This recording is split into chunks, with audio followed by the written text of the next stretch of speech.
Yo, what up? Today we're gonna make mid fills.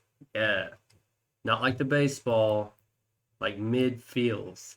Like when you have a bass noise and you want to make a transition, you want to make something happen in between a certain part of a song, and you don't want to have to create a whole nother bass noise. This is the video for you.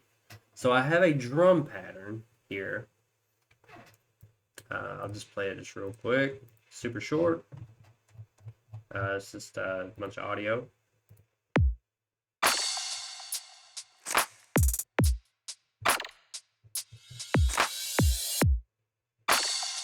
Yeah. Okay, cool. So, we have a bass noise somewhere. Where is it?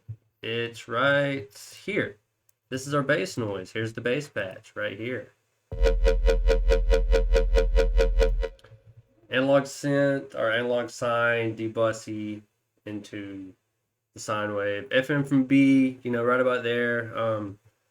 Notch filter, or not a notch filter, but a band pass, so it goes whomp. So that's not the point of the video. Check it out. So we're just gonna record something that's in groove. I don't know. We'll see. We'll see whatever happens here.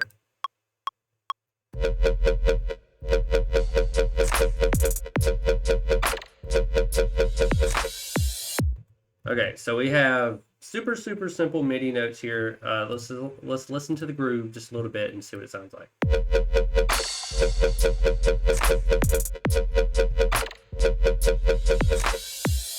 Okay, cool. But what about this last little part here? This last whole one bar, or well, actually, it'd be a fourth, a quarter bar right here. There's nothing going on besides that, reverse, that reverse hi-hat or what have you here, V-dub, he has that reverse crash. We want to add just a little bit more to it. So let's take this bass noise. We're going to do a little post-processing here. We're going to drag a delay on it. We're going to insert a audio track. We're going to go to resample. We're going to hit record. I'm actually going to turn this record off because when we hit record, we don't want the MIDI notes to be recorded too, because we have to use our hands. We're going to solo it. We're going to click on the bass noise. We're going to get ready to record.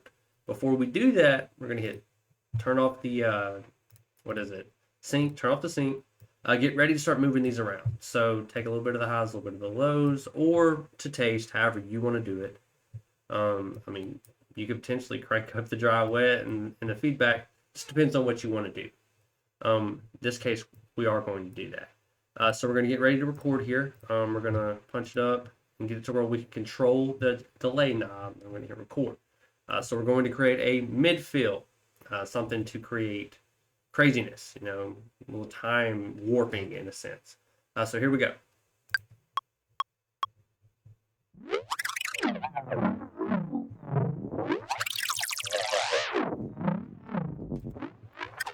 Okay, so we're going to proceed to get rid of that.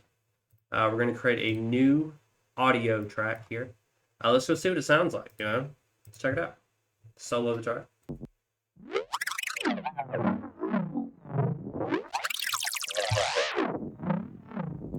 Okay, crazy, right? So let's fill up that little patch with something here. Okay, that sounds pretty cool. So let's copy that. Let's see what this sounds like with the rest of the song. We're actually going to split it in half for time's sake. You see how that adds just a little bit more? Of course you want to mix it in. And so if we even wanted to get crazier with it, maybe take out this one, start adding like a little bit of feels here. So let's see. Let's see how crazy it can get.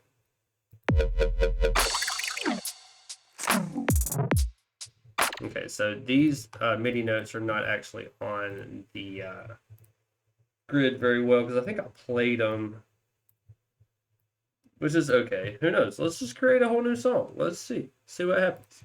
We'll take this one. We will reverse it. Complex. So let's hear it.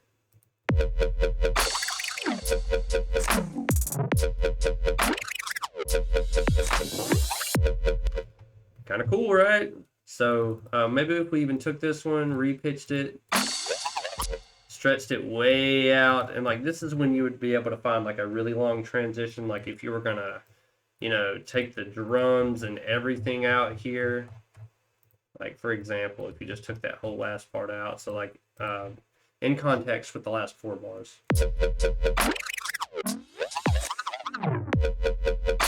You see what I'm saying? And like, there's even all kinds of different stuff you can do with that. Like, if you wanted to do to where you just recorded the mids or something like that. So this would be an instance where you would do that.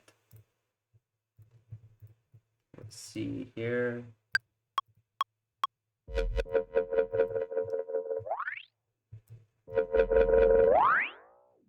Okay, so not as much context there, but you get the idea.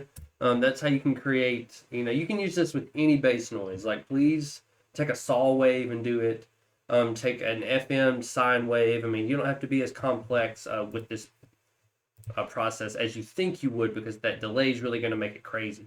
Especially as you start to mix it into your songs with reverb, you know, compressors, you know, whatever you're feeling. You have the opportunity to do that. So we're going to keep this one short. I just wanted to show you how you can do some mid fills. Please try this with all kinds of different stuff like we talked about. It's just a delay automation. You want to have a little bit of humanistic value to it. So you want to grab it with your mouse, or if you have a MIDI controller, you can actually, you know, set the MIDI to that knob and then control it with your fingers, which is going to be even more humanistic. So you can really get crazy with that. Try it with different noises. So I appreciate you guys kicking it with me today. Go check out some other videos. Much love, your boy Liquid. Till next time, my friends.